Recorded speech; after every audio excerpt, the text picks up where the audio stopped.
Bonsoir à tous, bienvenue. Le vendredi dernier, l'heure était à l'observation du croissant lunaire au coucher du soleil. Ce moment spécial, encore appelé jour du doute, est une occasion de forte mobilisation pour le collège des imams du COSIM et du CODIS. Certains fidèles lambda se sentent impliqués dans cette quête du croissant lunaire, marquant le début du jeûne de Ramadan. D'autres fidèles musulmans, quant à eux, stipulent que cette tâche incombe aux guides religieux crédibles en la matière.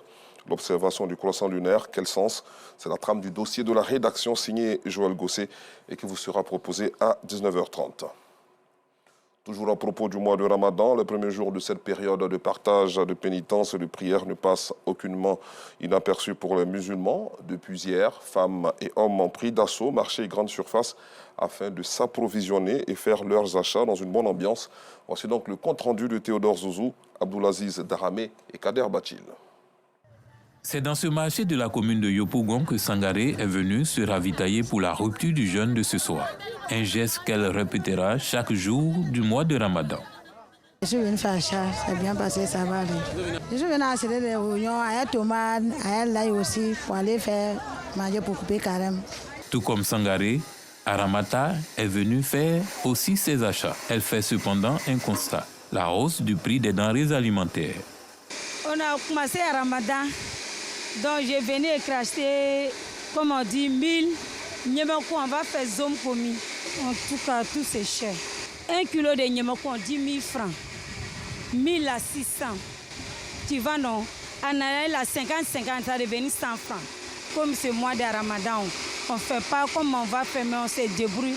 C'est Dieu seulement qui va nous aider. Dans ce marché, les gens sont vraiment à la tâche.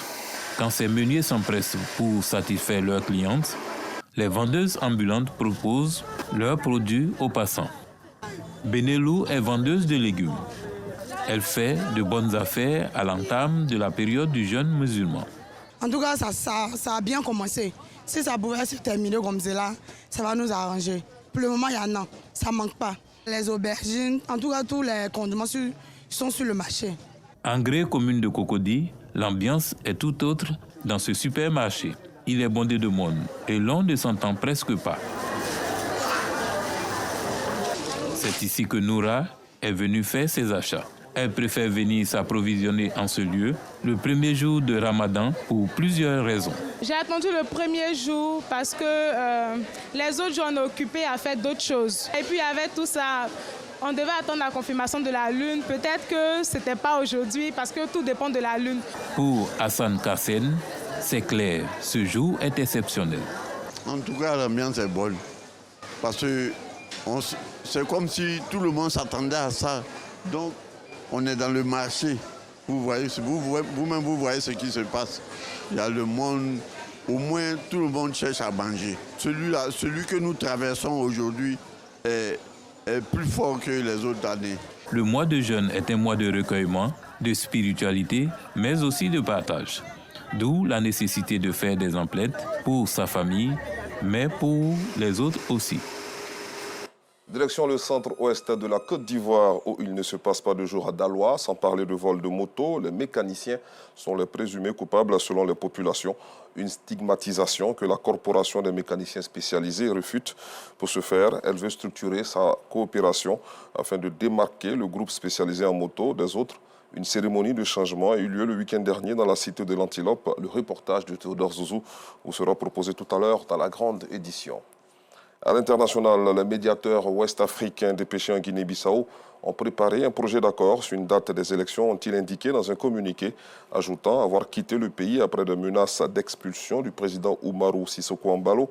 Ces médiateurs de la CEDEAO étaient à Bissau du 21 au 28 février dernier pour trouver une solution aux divergences entre le pouvoir et l'opposition sur la date de la fin du mandat du président Embalo. Toujours sur le continent, après leur déploiement à Bunia, chef-lieu de la province de l'Ituri, dans l'est de la RDC, les soldats de l'armée ougandaise se sont déployés hier à Maadji, une localité à plus de 150 km au nord de Bunia, frontalière avec l'Ouganda. Les forces ougandaises élargissent ainsi leur zone opérationnelle. Je vous retrouve à 19h30.